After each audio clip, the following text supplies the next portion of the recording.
In our book, Own a Home Cheaper Than Rent, we talk about the benefits of house hacking. And we want to dive in and talk about that right now in a quick little video. So, Zach, can you take us through some of the things that you think are most important about house hacking?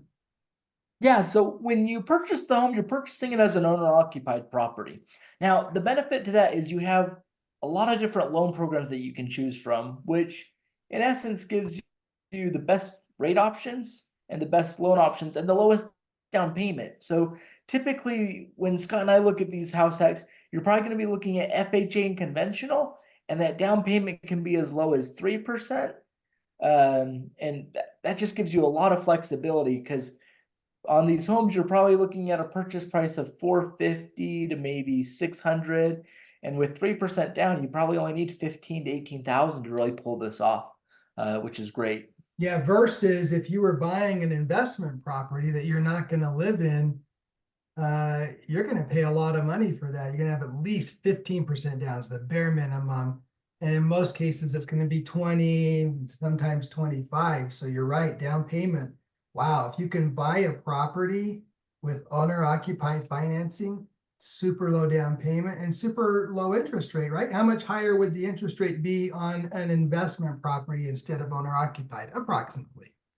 Typically, 0.5% is what we see.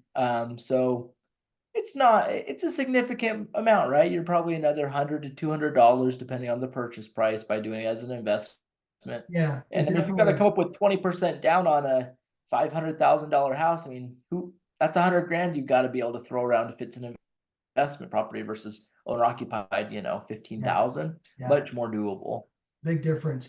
This second item, buying a home and having a condo-sized payment, I love that. I think that's a huge benefit because as we talked about in previous videos, a lot of people are having a hard time affording a normal house payment right now. And so instead of buying a single family like they want because they want a yard for their animals, their dogs, their kids, whatever, they're settling for a condo because that's the price they can afford. But what a lot of clients have finally figured out after we explain it is you can have the single family and you can rent the basement.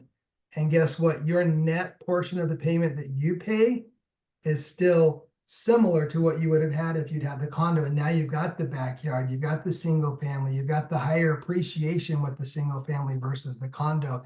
You might even be in that more of a neighborhood where you could stay long term, versus the condo. So I love the idea that it helps people buy a home and still their portion of the payment is similar to if they had purchased a condo.